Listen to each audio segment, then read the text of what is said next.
پڑھیے. بسم اللہ الرحمن الرحیم. قل اعوذ برب الناس ملک الناس الہ الناس من شر الوسواس الخناس الذي يوسوس في صدور الناس من الجنة والناس. بسم اللہ الرحمن الرحیم. الحمد للہ رب العالمین الرحمن الرحیم مالک یوم الدین ایاک نعبد و ایاک نستعین اهدنا الصراط المستقیم صراط الذین انعمت علیہم غیر المغضوب علیہم ولا الضالین. بسم اللہ الرحمن الرحیم. الف لام میم ذالک الکتاب لا ریب فیہ ھدی للمتقین الذین یؤمنون بالغیب ویقیمون الصلاة ومما رزقناهم ينفقون والذين يؤمنون بما أنزل إليك وما أنزل من قبلك وبالآخرة هم يوقنون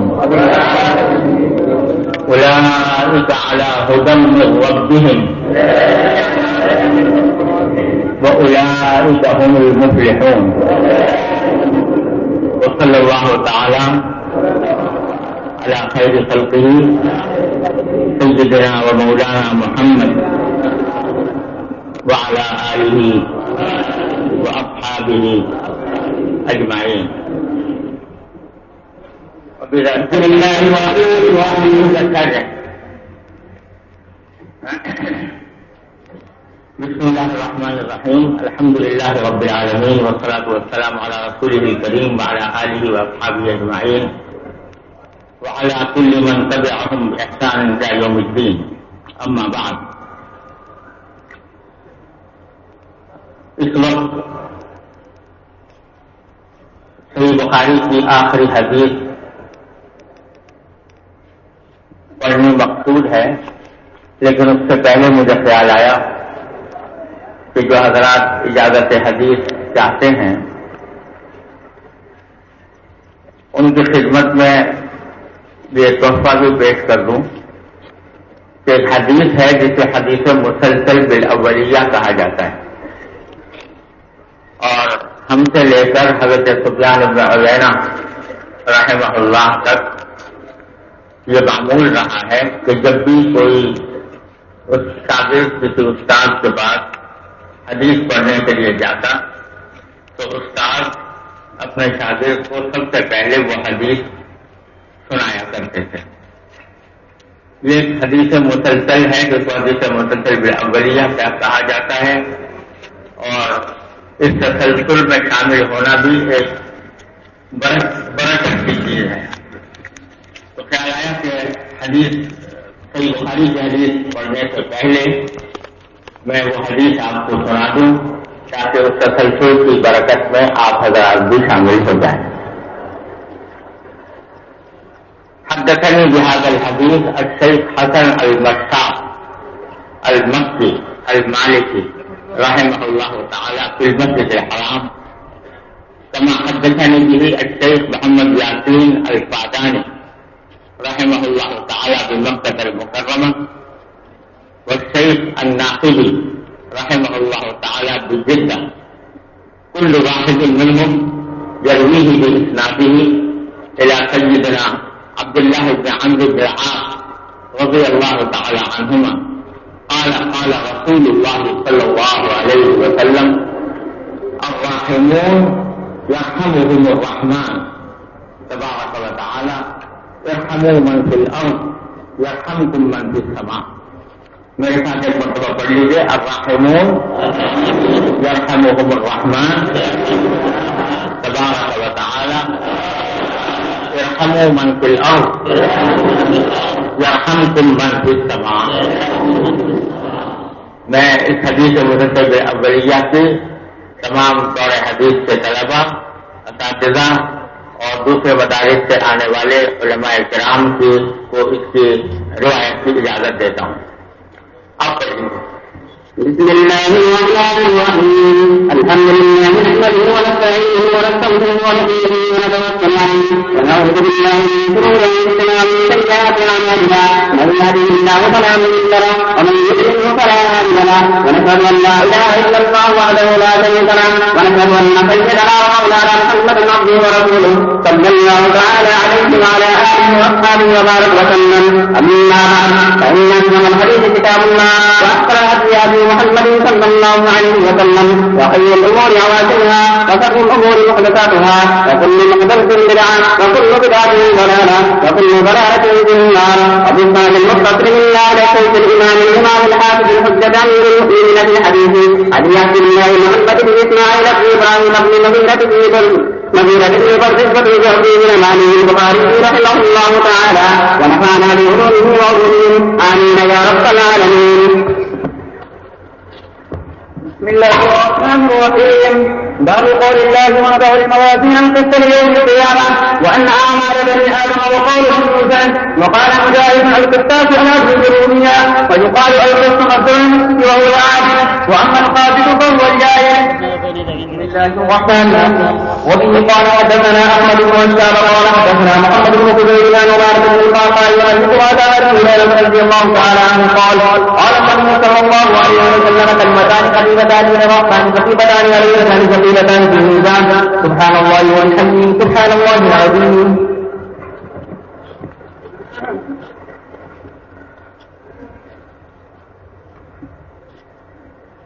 یہ صحیح بخاری کا آخری باب ہے جس کے تحت امام بخاری رحمۃ اللہ علیہ نے اپنی مقدس کتاب کی آخری حدیث بھی روایت فرمائی ہے. اور اس باب کا عنوان قرآن کریم کی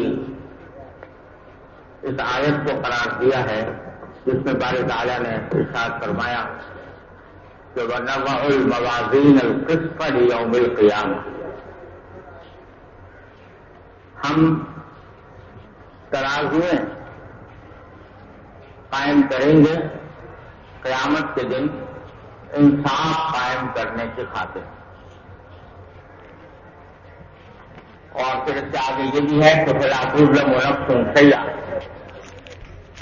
کسی بھی انسان پر کسی بھی جان پر کوئی ظلم نہیں ہوگا. اس باب پر امام بخاری رحمۃ اللہ علیہ نے اپنی کتاب کو ختم فرمایا. آپ حضرات نے صحیح بخاری کے درس کے دوران یہ بات دیکھی ہوگی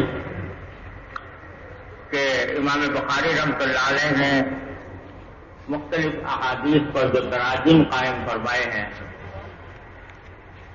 وہ ان کے تفقہ کے آئینہ دار ہیں اور اسی لیے فرمایا گیا کہ فقہ البخاری اپنی تراجم ہے. اور اللہ تبارک و تعالی نے ان کو کچھ عجیب و غریب مدارس سے نوازا ہے جس کے تحت وہ یہ تراجم قائم فرماتے ہیں. اور عموماً ان تراجم کے پس منظر میں کوئی نہ کوئی عجیب و غریب قسم کی حکمت اور کوئی نہ کوئی نقطہ ہوتا ہے. تو یہ بات بھی یہاں پر امام بخاری رحمۃ اللہ علیہ نے قائم فرمایا. یہ کتاب التوحید کا حصہ ہے جو امام بخاری کی صحیح کی آخری کتاب ہے اور جس میں امام بخاری رحمۃ اللہ علیہ نے مختلف باطل نظریات کی تردید فرمائی ہے. جہمیہ کی، معتزلہ کی قدریہ کی، جبریہ کی،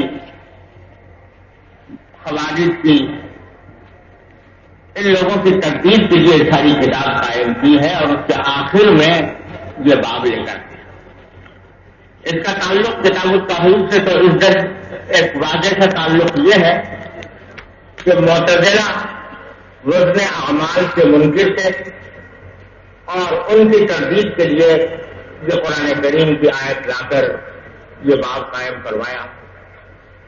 لیکن اس کے پیچھے اس کے پس منظر میں در حقیقت امام بخاری رحمۃ اللہ علیہ کا مقصود یہ معلوم ہوتا ہے واللہ سبحانہ عالم کہ ساری کتاب گزر جانے کے بعد جس میں ایمان اور علم سے لے کر اور طہارت سے لے کر فرائض اور وصایا کی حد تک تمام احکام شریعت بیان فرما دیے گئے ہیں. آخر میں امام بخاری رحمۃ اللہ علیہ توجہ اس بات پر دلانا چاہتے ہیں کہ یہ سارے اعمال جو آپ نے اس کتاب میں پڑھے ہیں، چاہے وہ عقائد سے تعلق رکھتے ہوں، عبادات سے، معاملات سے، معاشرت سے، اخلاق سے، آداب سے، وہ سارے کے سارے اعمال در حقیقت اللہ تبارک و تعالیٰ کے بارگاہ میں وزن کیے جائیں گے اور جب تک ان میں وزن نہیں ہوگا اس وقت تک وہ اپنا مطلوب نتیجہ یعنی ثواب آخرت ظاہر نہیں کریں گے. تو بتلانا یہ چاہتے ہیں، جاتے جاتے اس بات پر تنبیہ کرنا چاہتے ہیں کہ اپنے اعمال میں وزن پیدا کرنے کی کوشش کرو. اعمال کی گنتی اللہ تبارک و تعالیٰ کے ہاں قدر و قیمت اتنی نہیں رکھتی جتنا اس عمل کا وزن قدر و قیمت رکھتا ہے. یہ نہیں دیکھا جائے گا کہ کس نے کتنا زیادہ عمل کیا، دیکھا یہ جائے گا کس نے کیسا عمل کیا. خلق الموت والحیات لیبلوکم ایکم احسن عملا. یہ نہیں فرمایا کہ لیبلوکم ایکم اکثر عملا، یہ نہیں فرمایا کس کا عمل زیادہ تھا، یہ فرمایا کس کا عمل زیادہ اچھا تھا، بہتر تھا، اللہ تبارک و تعالیٰ کے ہاں قابل قبول تھا. تو وزن اعمال یہ اس پر انتہا ہونی ہے تمام انسانی زندگی کی دوڑ دھوپ کی، اس کی جد و جہد کی، اس کے اعمال کی، اس کی عبادتوں کی، اس کے معاملات، اس کے معاشرت، اس کے اقوال، اس کے افعال، ان سب کی انتہا بالآخر وزن اعمال پر ہونی ہے. اور ہر مسلمان کو اس کی فکر چاہیے کہ میرے اعمال میں وزن پیدا ہو. وزن کیسے پیدا ہو، اس کے لیے امام بخاری رحمۃ اللہ علیہ کی پہلی حدیث پر چلے جائیے جہاں سے امام بخاری نے حدیث کتاب کا آغاز فرمایا تھا. وہ کیا ہے؟ انما الاعمال بالنیات وانما لامرئ ما نوى. یعنی تمام اعمال کا دار و مدار انسان کی نیتوں پر ہے، اور نیتوں پر مدار ہونے کے معنی یہ ہے کہ نیت میں جتنا جتنا اخلاص زیادہ ہوگا اتنا ہی اس عمل میں وزن پیدا ہوگا. وزن پیدا ہوتا ہے اخلاص سے، عمل کی جسامت سے نہیں، عمل کی تعداد سے نہیں، بلکہ عمل کے اخلاص سے وزن پیدا ہوتا ہے. اور اسی پر اللہ کے وجہ انسان کے ثواب کا فیصلہ فرماتا ہے. تو بہت سے عمل ایسے ہیں دیکھنے میں بالکل معمولی معلوم ہوتے ہیں، دیکھنے میں ان کی کوئی خاص قدر و قیمت نظر نہیں آتی، لیکن کیونکہ اخلاص کے ساتھ کیے جاتے ہیں تو اللہ تبارک و تعالیٰ کے ہاں ان کی بڑی عظیم قدر و قیمت ہے اور میزان عمل میں ان کا وزن بہت زیادہ ہے. اور بعض عمل ایسے ہیں کہ دیکھنے میں تو بہت بڑے معلوم ہو رہے ہیں، گنتی میں بھی زیادہ نظر آ رہے ہیں، لیکن کیونکہ اخلاص مفقود ہے اس بات سے اللہ تبارک و تعالیٰ کے ہاں کرے کاش کے برابر بھی ان کی قدر و قیمت نہیں.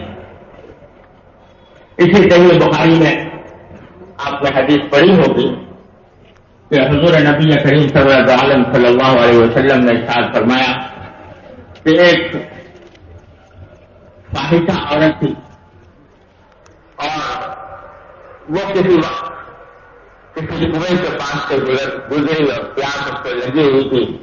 اس نے پانی پیا تو وہاں دیکھا کہ ایک کتا پیاسا ہے اور پیاس کی شدت سے کیچڑ والی مٹی کھا رہا ہے.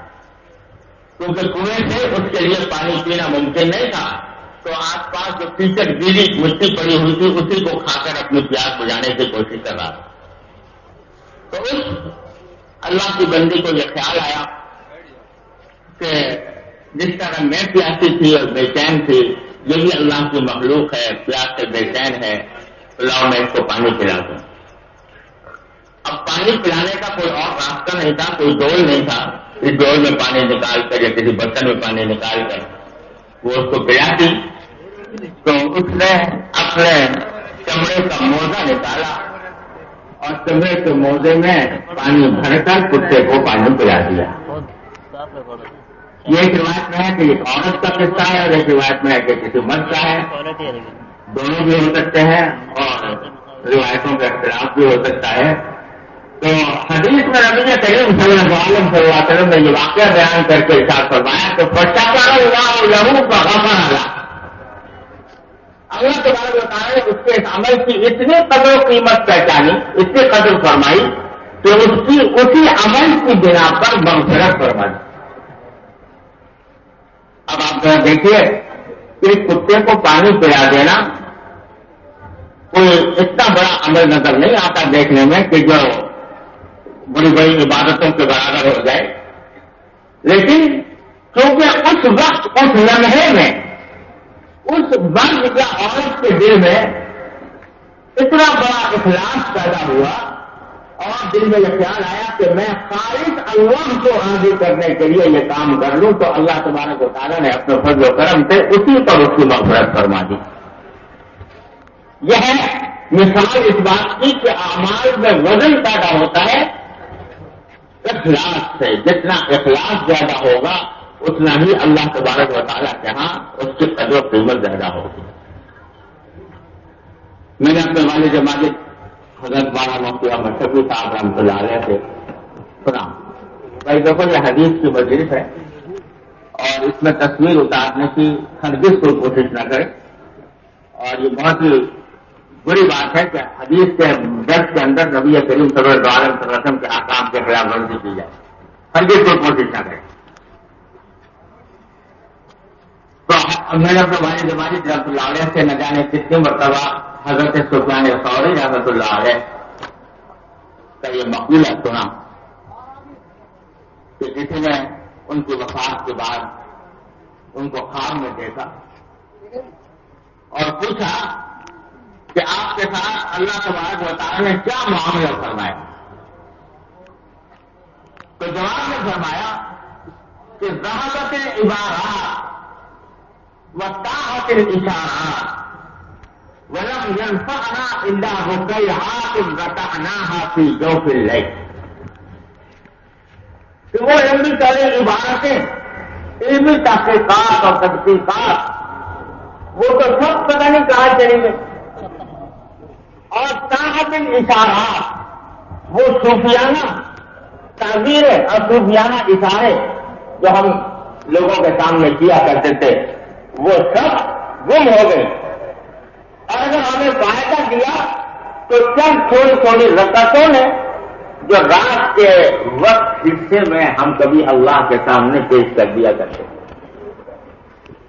کیا مانا کہ یہ ساری علمی تحقیقات اور تحقیقات اس میں ویسے تو بڑے ثواب کا کام ہے, لیکن اس میں شیطان اور نفس کے وسائل ساتھ لگے رہتے ہیں کہ ہم یہ بات لوگوں کے سامنے بیان کریں گے تو ہمارے علم کا سکہ بیٹھے گا, لوگوں کے دل مسافر ہوں گے, لوگوں میں ہماری شہرت ہوگی, یہ خیالات بعض اوقات آتے رہتے ہیں اور اس کے نتیجے میں اخلاص ختم ہو جاتا ہے، اور جب اخلاص ختم ہوا تو عمل کا وزن جاتا رہا، تو اس سے فائدہ نہیں تھا۔ لیکن رات کی تنہائی میں جہاں کوئی دیکھنے والا نہ ہو، بندہ ہو اور اس کا اللہ ہو، اور وہاں اخلاص کے ساتھ کوئی عبادت انجام دے دی گئی، تو چونکہ وہ خالق اللہ کے لیے ہے، اللہ تبارک و تعالیٰ کے لیے ہے، اس میں وزن پیدا ہوا، اور اس کو اللہ تبارک و تعالیٰ نے فرماتے ہیں کہ مجھے میری مغفرت کا ذریعہ اس کو بنایا، اس سے فائدہ بنا۔ میں نے اپنے شیخ رحمہ اللہ سے ایک اور واقعہ سنا کہ ایک بزرگ تھے، وہ بھی بڑے دل القدر عالم تھے اور تعریف میں تصنیف میں مشغول رہتے تھے۔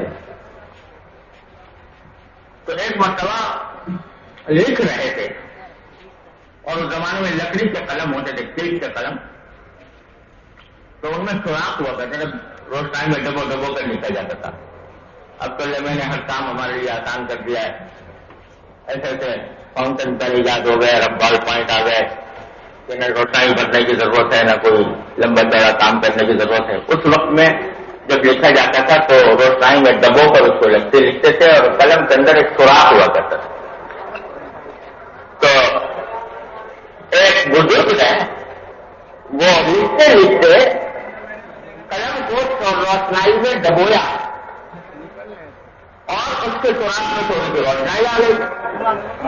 تو جب قلم لکھنے کے لیے اٹھایا تو دیکھا ایک مکھی آ گئی، اور اس نے آ کر وہ روشنائی کو پینا شروع کر دیا۔ پیاسی ہو گئی تو اس نے روشنائی کو پینا شروع کر دیا۔ تو وہ تھوڑی دیر کے لیے رک گئے، اور رک کر کہ یہ مکھیاں پی لے گی، رک کر پھر اپنا کام شروع کر دیا۔ جب انتقال ہوا تو کسی نے خواب میں دیکھا اور پوچھا کہ حضرت اللہ تعالیٰ نے کیا معاملہ فرمایا؟ تو جواب میں فرمایا کہ بڑے عجیب معاملہ ہوا، ہم تو یہ سوچ کر گئے تھے کہ ہم نے اتنی خدمات انجام دی ہیں، دین کی جگہ فلاں خدمتیں کی ہیں، لیکن جب اللہ جل جلالہ کی بارگاہ میں حاضری ہوئی تو اللہ تعالیٰ نے فرمایا کہ بھائی تمہارا ایک عمل ایسا ہے جس کی بنا پر ہم تمہاری مغفرت کرتے ہیں، اور وہ عمل یہ ہے کہ اس دن تم نے مکھی کی پیاس بجھانے کے لیے جو قلم کو روکا تھا، وہ خالص ہمیں راضی کرنے کے لیے، ہماری رضا جوئی کے لیے، حضور حاصل کرنے کے لیے روکا تھا۔ اس عمل میں تمہارے بڑا اخلاص تھا، اس عمل کے اخلاص کی خاطر ہم نے تمہاری مغفرت کر۔ تو یہ چیز ہے کہ جس عمل کے اندر اخلاص پیدا ہو جائے، اللہ تبارک و تعالیٰ اپنے فضل و کرم سے ہم سب کو عطا فرما دے، وہ ہے وزن کے قابل، اس سے وزن پیدا ہوتا ہے، اور اس سے عمل کی اللہ تعالیٰ کے ہاں قدر و قیمت بڑھتی ہے۔ یہ ہے پیغام جو امام بخاری رحمۃ اللہ علیہ آخر باب میں دینا چاہتے ہیں کہ بھائی فکر اس کی کرو کہ تمہارے اعمال میں وزن پیدا ہو۔ ایک بیماری ہے جو ہم سب میں پائی جاتی ہے، اللہ ماشاء اللہ، کہ جب ہم کوئی نیا علم حاصل کرتے ہیں تو ذہن میں یہ خیال آتا ہے کہ بھائی اچھی بات معلوم ہوئی، اس کو ہم کسی وقت درس میں بیان کریں گے، کسی وقت تقریر اور باز میں کہیں گے، تو اس سے تقریر اور باز کے شان میں اضافہ ہوگا، اور لوگ خوش ہوں گے اور اس کو اچھا سمجھیں گے، قابل تعلیم سمجھیں گے۔ یہ خیال دل میں آ جاتا ہے، اور اس کے نتیجے میں عمل کا اخلاص ہو سکتا ہے۔ علم پڑھا، لیکن اس لیے پڑھا تاکہ دوسروں کو سمجھائے، دوسروں کو سکھائے، دوسروں تک پہنچائے اس غلط سے، تاکہ وہ خوش ہو اور تاکہ وہ ہماری تعریف کریں۔ تو یہ تعریف پسندی کا جو شوق ہے، اللہ بچائے، یہ بہت بڑا فتنہ ہے، اور اس کی وجہ سے اعمال، بڑے بڑے اعمال میں سے وزن ختم ہو جاتا ہے، اس واسطے کے اخلاص بہت ہو جاتا ہے۔ تو امام بخاری رحمۃ اللہ علیہ ہمیں جاتے جاتے یہ پیغام دینا چاہتے ہیں کہ اللہ کے بندو جو کچھ بھی کرو اللہ کے لیے کرو. اگر پڑھ رہے ہو تو اللہ کے لیے پڑھو, پڑھا رہے ہو تو اللہ کے لیے پڑھاؤ, اور خطبہ دے رہے ہو, واز کر رہے ہو, تعلیم و تسلیم کر رہے ہو تو وہ خالص اللہ جل جلالہ کو راضی کرنے کے لیے ہونی چاہیے. کوئی اس کی تعریف کرے یا نہ کرے. اور ہمارے اکابر علماء دیوبند جن کے ہم نام لیوا ہیں, اللہ تعالیٰ ہمیں ان کا واقعتاً ان کے نقش قدم پر چلنے والا بنائے. ان کے جو واقعات ہم نے اپنے بزرگوں سے سنے ہیں ان سب کے اندر آپ کو نظر آئے گا اخلاص کامل اللہ تبارک و تعالیٰ نے ان کو عطا کیا. حضرت شاہ اجتماعی شہید رحمۃ اللہ علیہ جامع مسجد دہلی کے اندر واز فرما رہے ہیں اور کافی دیر کا لمبا چوڑا واز فرمایا. اور شاہ صاحب رحمۃ اللہ علیہ کے بعد میں ایک بعد میں ہزارہ افراد آپ کے ہاتھوں پر توبہ کیا کرتے تھے. تو لمبا چوڑا واز فرمایا, گھنٹے 1.5 گھنٹے 2 گھنٹے پتہ نہیں کتنی دیر کا.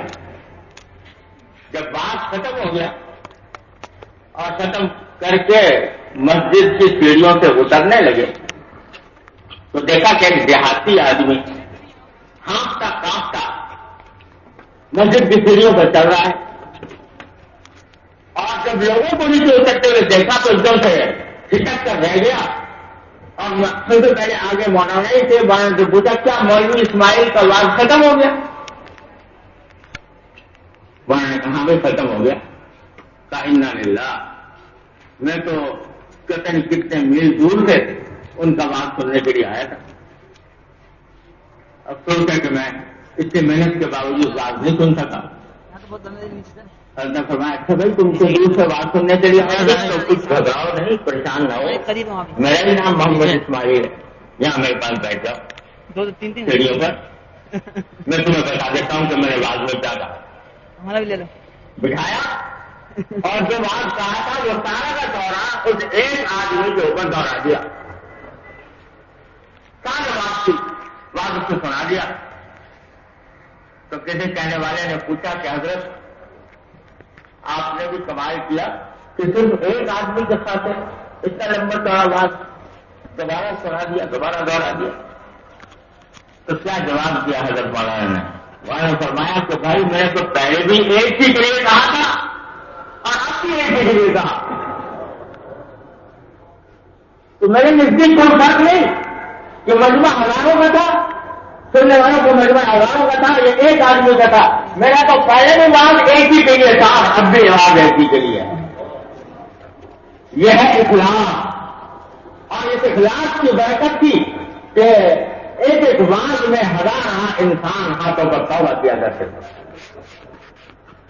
تو بھائی یہ چیز ہے جو حاصل کرنے کی ہے, جو امام بخاری فرماتے ہیں سارے تحقیقات پڑھ لی, احکام پڑھ لیے, خلافات فقہیہ پڑھ لیے, مجادلات مناقشات کر لیے, دلائل سے تعارف کر لیا, سب کچھ کر لیا, لیکن اب اگر آخری سوغات جو تمہیں دینا چاہتا ہوں وہ یہ کہ خدا کے لیے ان تمام چیزوں میں اخلاص پیدا کر لو, للہیت پیدا کر لو کہ جو کام کرو وہ اللہ جل جلالہ کو راضی کرنے کے لیے کرو. مخلوق کی رضامندی سے بے پرواہ ہو جاؤ.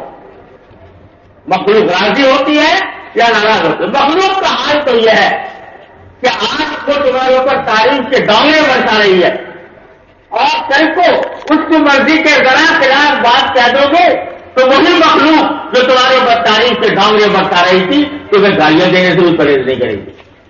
یہ آئے مخلوق تو کہاں اس کی فکر میں پڑ گئے کہ وہ مجھ سے راضی ہو جائے اور وہ ہم سے خوش ہو جائے اور وہ ہماری تعریفیں کرنے لگے. اس کی نہ تعریف کا بھروسہ نہ اس کی مذمت کا اعتبار. ہاں وہاں تعریف اور مذمت تو وہ ہے جو اللہ جل جلالہ کی طرف سے.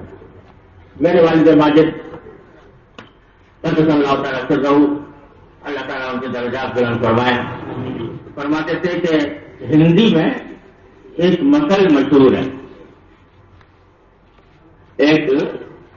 سا ہے. وہ کہتے ہیں کہ پیا جس کو چاہے سہاگن وہی، پیا جس کو چاہے سہاگن وہی. کیا مانا؟ اس کی تفصیل اور ایسا فرمایا کرتے تھے کہ یہ اس کا پس منظر یہ ہے، یعنی اس جملے کا کہ ایک لڑکی تھی جس کو دلہن بنایا جا رہا تھا، اس کی شادی ہو رہی تھی اور دلہن بنایا جا رہا تھا، سنگار پٹار ہو رہا تھا. تو لڑکیاں مل کر اس کو اس کی سہیلیاں اس کو دلہن بنا رہی تھی. کوئی کاجل لگا رہی ہے، کوئی سرخی لگا رہی ہے، کوئی اور اس کے بال سنوار رہی ہے، اور جو بھی آتی اور اس کا سنگار کرتی تو ساتھ کہتی تو بڑی خوبصورت لگ رہی ہے، تیرے حسن کا کیا کہنا، تیری خوبصورتی کا کیا کوئی جواب نہیں. ایک جو آ رہی ہے اس کے حسن کی تعریف کر رہی. تو وہ سنتی اور خاموش ہو جاتی. تو کسی سہیلی نے کہا کہ اللہ کی بندی اتنے لوگ تیری تعریف کر رہے ہیں، اتنی لڑکیاں آ کر تیرے حسن کی تعریف کر رہی ہے، تیرے سنگار کی تعریف کر رہی ہے، اور کچھ کچھ سے بتی نہیں ہوتی، کسی کا شکریہ ادا نہیں کرتی. تو بھائی تمہارا شکریہ، تم نے میری تعریف کر دی. اس نے کہا میں شکریہ تو ادا کر دیتی ہوں جن نے بھی تعریف کی ہے، لیکن میں سوچتی ہوں کہ ان کی تعریف سے مجھے کیا ملے گا. میری سہیلیاں اگر میری تعریف کرتی رہے ان کو جمال کی تو اسے کیا ملے گا. بات تو جب ہے کہ جہاں جا رہی ہوں وہاں میری تعریف ہو، وہاں پسند آ جاؤں تو پھر ہو جائے گا. اور اگر یہ تو تعریف کرتی رہے اور تعریف کے گاؤں میں بتاتے رہے تو تم بڑی خوبصورت ہے، اور جہاں جا رہی وہ ناپسند کر دے تو مجھے تو پسند ہی نہیں، تو ان سب کی تعریف مجھے کیا فائدہ پہنچائے گی. تو وہ کہتے ہیں پیا جس کو چاہے تو حاضر وہی، جس کو وہ جب کہتے ہیں جہاں کی خوبصورت ہے تو پھر ہوتی ہے وہ خوبصورت، خوبصورتی کا اعتبار وہ ہے. تو میرے والد ماجد صلی اللہ تعالیٰ سے فرمایا کرتے تھے کہ ارے بھائی یہ مخلوق اگر کہہ رہی ہے تمہیں، کوئی کسی لقب سے نواز رہی ہے، کوئی تمہیں علامہ کہہ رہی ہے، کوئی شیخ الاسلام کہہ رہی ہے، کوئی کچھ کہہ رہی ہے، تو یہ اس مخلوق کی تعریف کا کوئی بھروسہ نہیں، نہ اس کا کوئی اعتبار ہے. اس واسطے میں ساری تاریخ کا حالات ہو جائے گی. جب قبر میں پہنچو گے تو یہ تاریخ کام نہیں آئے گی. اگر کام آئے گا تو یہ جملہ کام آئے گا کہ یا ایتھا النفس المطمئنہ ارجعی الی ربک راضیۃ مرضیہ فادخلی فی عبادی وادخلی جنتی. وہاں فرما دیا جائے تو پھر ہے بات کہ واقعتاً یہ قابل تعریف تھا. تو بھائی یہ مخلوق کی تعریف کی فکر یہ انسان کو تباہ کر ڈالتی، اس کے اعمال کو خراب کر ڈالتی ہے. میں نے اپنے والد ماجد رحمۃ اللہ علیہ سے سنا کہ فرماتے تھے کہ ایک بزرگ تھے، بڑے درجے کے اولیاء کرام میں تھے. ان کو کسی دشمن نے کہہ دیا کہ اس سے تو کتا ہے، اس کی نہ تعریف کا بھروسہ نہ مذمت کا بھروسہ. اس سے بڑے ولی اللہ اور اللہ کے دوسرے بندے، اور یہ کہہ دیا کہ اس سے تو کتا اچھا. تو ان پر کچھ بھی اثر نہ ہوا. لوگوں نے کہا کہ بھائی اتنی بڑی گالی دی آپ کو اور آپ اس کا کوئی جواب دے دیتے. تو فرمایا آپ سے بھائی میں تو یہ سوچتا ہوں کہ واقعی ہو سکتا ہے کہ کتا مجھ سے اچھا ہو. مجھے تو ابھی پتا نہیں کہ میں کتے سے اچھا ہوں یا کتا مجھ سے اچھا ہے. ہاں جس دن میں اللہ جل جلالہ کی بارگاہ میں حاضر ہو گیا اور اگر اللہ تعالیٰ نے میرے عمل کو قبول فرما لیا تب تو میں یقین سے کہہ سکتا ہوں کہ میں کتے سے اچھا ہوں. لیکن اگر وہ قبول نہ ہوا تو اس کا مطلب یہ کہ باقی وہ تلسی کہہ رہے تھے کہ کتا تم سے اچھا، کیونکہ کتے کو کبھی حساب و کتاب نہیں دینا، اس کے اعمال کا وزن نہیں ہونا، اس کو جہنم جنت سے واقع نہیں کرنا، اس بات سے وہ مجھ سے اچھا ہے. یقیناً تم صحیح کہہ رہے تھے کہ کتا اچھا ہے. تو یہ ہے اللہ کے بندے جن کو دنیا کی تعلیم اور نام و نمود سے تعلق نہیں ہوتا. تعلق اس بات سے ہوتا ہے کہ اللہ تبارک و تعالیٰ کے ہاں اعمال کا وزن ہوگا تو اس میں میری کیا قدر و قیمت ہوگی. یہی پیغام ہے جو امام بخاری رحمۃ اللہ علیہ اس بات میں دینا چاہتے ہیں. اور اللہ تعالیٰ ہمیں اس پیغام کو صحیح طرح سمجھنے اور اس پر عمل کرنے کی توفیق عطا فرمائے تو بھائی سب کچھ حاصل ہے. اور اگر خدا نہ کرے یہ پیغام ہم نے دل میں نہ بٹھایا اور اس کو اپنا مقصد نظر نہ بنایا تو پھر یہ ساری تحقیقات اور تحقیقات تو یہیں پر رہ جائیں. اور اسی کے بعد فرمائے ورنہ ہمارا بنی آدم وقولہم زوزن. اور اس کے بعد پھر حدیث مبارک روایت کی ہے کہ کلمتان حبیبتان الی الرحمن ثقیلتان فی المیزان خفیفتان علی اللسان ثقیلتان فی المیزان سبحان اللہ وبحمدہ سبحان اللہ العظیم. اس کے جو علمی اس میں مباحث ہیں میں اس میں سب نہیں جاتا. حضرات اساتذہ کرام بھی اس کی وہ اہل ہیں اور میں اس میں جانے کی ضرورت نہیں سمجھتا. لیکن پیغام جو تھا اس کی طرف سے وہ جو گرانی تھی. اور پھر اسی حدیث کے اوپر امام بخاری رحمۃ اللہ علیہ نے اس باب کو بھی ختم فرمایا اور کتاب کو بھی ختم.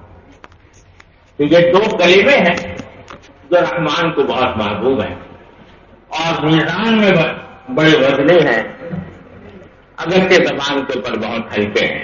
یعنی دیکھنے میں معمولی معلوم ہو رہے ہیں. ارے بھائی چار کون سا لمبا چوڑا کام ہوا ایک لمحے میں کہہ دیا سبحان اللہ وبحمدہ سبحان اللہ العظیم. کوئی مشقت نہیں, کوئی محنت نہیں, کوئی خرچ نہیں اور ایک لمحے میں ادا ہو گیا. دیکھنے میں معمولی معلوم ہو رہا ہے لیکن جب اعمال کا وزن ہوگا تو اخلاص کے ساتھ کہے جانے والے اس کلمے میں فرمایا کہ بڑا وزن ہوگا. سبحان اللہ وبحمدہ سبحان اللہ العظیم. میرے شیخ حضرت عارف قدس اللہ تعالیٰ سے فرمایا کرتے تھے کہ سبحان اللہ وبحمدہ جو ہے جو باری تعالیٰ کی صفات جمال کا اظہار ہے. سبحان اللہ کے معنی اللہ تعالیٰ کی ذات بے عیب ہے, ہر عیب سے منزہ اور پاک ہے. اور بحمدہ کا معنی تمام تعریفات سے مستحق وہی ہے کیونکہ تمام صفات کمال کی جامع. تو اس میں جتنا اکمل ہوگا جتنا اجمل ہوگا اتنا ہی وہ محبوب ہوگا. تو صفات جمال کی مظہر ہے. لہذا اس سے اگر اس کو آدمی سمجھ کر پڑے اور اس کو اپنا وظیفہ حیات بنائے تو اس سے اللہ جل جلالہ کی محبت پیدا ہو. اور سبحان اللہ العظیم اس میں باری تعالیٰ کی عظمت کا بیان ہے, عظمت اور جلال کا بیان ہے. جو باری تعالیٰ کی صفات جلال کا مظہر ہے. اور جس کی ذات کی جلال ہو جس میں اس سے آدمی کو ڈر لگتا ہے, خوف ہوتا ہے, روب طاری ہوتا ہے. تو یہ کلمہ جو ہے سبحان اللہ العظیم یہ باری تعالیٰ کا روب دل میں بٹھاتا ہے, وہ محبت دل میں بٹھاتا ہے, یہ روب دل میں بٹھاتا ہے. اور محبت اور روب جب دونوں جمع ہو جاتے ہیں تو اسی کا نام خشیت. انما یخشی اللہ من عبادہ العلماء. تو یہ بھی ایک نقطہ ہے کہ امام بخاری رحمۃ اللہ نے اس کو ختم فرمایا ایک ایسے کلمے پر جو خشیت اللہ پیدا کرنے والا ہے. اور خشیت اللہ ہی تمام علوم کی جان ہے اور علوم کی روح ہے اور علماء کا مطلع نظر ہونا چاہیے. علم کی علامت یہی ہے. خشیت اللہ کا نشان ہے علم کا. آیت یخشی قرآن بخا مولانا فرماتے ہیں اللہ تبارک و تعالیٰ اپنے فضل و کرم سے اپنے رحمت سے ہمیں اپنا اعمال کا وزن بھی پیدا کرنے کی توفیق عطا فرمائے. اللہ تعالیٰ اپنے خیریت بھی ہمیں عطا فرمائے اور ہر طرح کے شر سے حفاظت فرمائے. وصلی اللہ تعالیٰ علی خیر خلق محمد. ہاں, جو حدیث پڑھی گئی ہے یہ آخری حدیث تھی جو صحیح بخاری تھی اور باقی تمام امہات ستہ تھی اور تمام ان کتب حدیث کی جو مجھے اپنے مشائخ سے حاصل ہیں, چاہے وہ مشائخ پاکستان اور ہندوستان کے ہوں یا بلاد عربیہ کے ہوں, ان تمام مشائخ سے جتنے احادیث و مرویات مجھے حاصل ہیں ان سب کی اجازت میں تمام طلباء دور حدیث کو, چاہے وہ اس مدرسے کے ہوں کسی اور مدرسے کے ہوں اور دور حدیث کے اساتذہ کرام کو, اگرچہ میں ان کو اجازت دینے کا اہل نہیں لیکن ان کی تعمیر حکم کے لیے ان کو بھی اجازت دیتا ہوں, چاہے وہ اس مدرسے کے ہوں یا کسی اور مدرسے کے یہاں پر موجود ہوں. اللہ تبارک و تعالیٰ تجارت کو مبارک فرمائے۔ یہ اور جو خزرا ہیں چاہے وہ اس جامعہ کے ہوں یا کسی اور جامعہ کے ہوں جہاں پر تشریف لائے ہوں، ان سب کو میں اپنی تمام مرویات کی عام اجازت دیتا ہوں۔ میں یہ حدیث جو ہے، یہ حدیث جو آپ کے سامنے بھی پڑھی گئی آخری بات، یہ میں نے اپنے والد ماجد رحمۃ اللہ علیہ سے بار بار پڑھی ہے، اور وہ حضرت علامہ صاحب کشمیری رحمۃ اللہ علیہ کے شاگرد تھے اور ان کی اسانید ان کے سبق میں موجود ہے، لیکن پوری کتاب میں نے حضرت مولانا مفتی رشید احمد صاحب رحمۃ اللہ علیہ سے پڑھی ہے، اور وہ حضرت مدنی رحمۃ اللہ علیہ کے شاگرد تھے، اور حضرت مدنی رحمۃ اللہ علیہ کی اسانید حدیث ان کے سبق میں موجود ہیں۔ وہ صلی اللہ تعالیٰ مولانا محمد وعلى آل محمد كما صليت على إبراهيم ربنا ظلمنا أنفسنا وإن لم تغفر لنا وترحمنا لنكن من الخاسرين ربنا آتنا في الدنيا حسنة وفي الآخرة حسنة وقنا عذاب النار ربنا اغفر لنا ذنوبنا وإسرافنا في أمرنا وثبت أقدامنا وانصرنا على القوم الكافرين اللهم انفعنا بما علمتنا وعلمنا ما ينفعنا اللهم انفعنا بما علمتنا وعلمنا ما ينفعنا اللهم وفقنا لما تحب وترضى من القول والفعل والعمل والنية والهدي انك على كل شيء قدير۔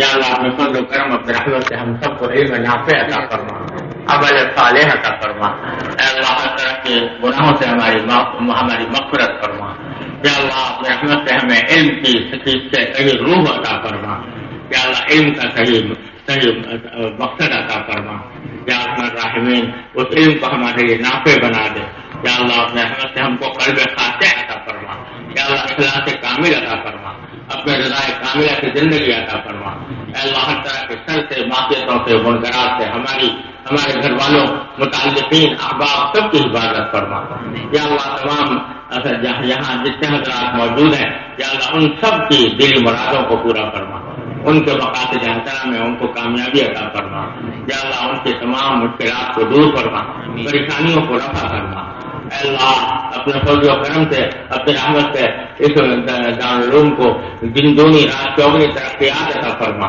ظاہری اور باطنی ترقیات عطا فرما، یا اللہ اس کے یا اللہ اساتذہ، منتظمین، ملازمین، طلباء اور تمام معاونین کو اے اللہ دنیا آخرت میں جزائے خیر عطا فرما، یا اللہ ان کو صدق و اخلاص کی دولت سے مالا مال فرما، یا اللہ یہاں سے اپنے دین کے صحیح خدمت عطا فرما، حضرت مولانا سالم قاسمی صاحب مدد الحم العالی، حضرت مولانا اسلم قاسمی صاحب مدد العالی، حضرت مولانا سفیان صاحب، حضرت مولانا خورشید عالم صاحب دامت برکاتہ و تمام اساتذہ کرام کو اے اللہ اپنے رحمت سے بہترین جزا عطا فرما، یا اللہ اپنے رحمت سے ان کو اس مدرسے کی ترقیات میں یا اللہ بھرپور حصہ لینے کی توفیق عطا فرما، اے اللہ ان کی خدمات کو اپنے بارگاہ میں شرف قبول عطا فرما، یا اللہ ہر طرح کے شر سے اس کی حفاظت فرما، ہر طرح کے فتنے سے حفاظت فرما، یا اللہ یہاں سے اپنے نیک اللہ والے بندے پیدا فرما جو آپ کے دین کے حامل ہوں، دین کو یا اللہ دنیا تک پہنچانے کی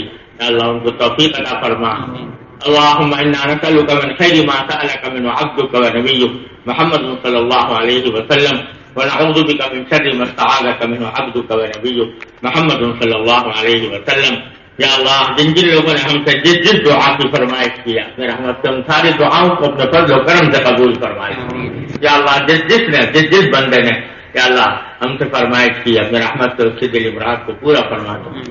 ربنا تقبل منا انك انت السميع العليم وتب علينا انك انت التواب الرحيم، وصلى الله تعالى على خير خلقه محمد وآله وصحبه اجمعين، آمين برحمتك۔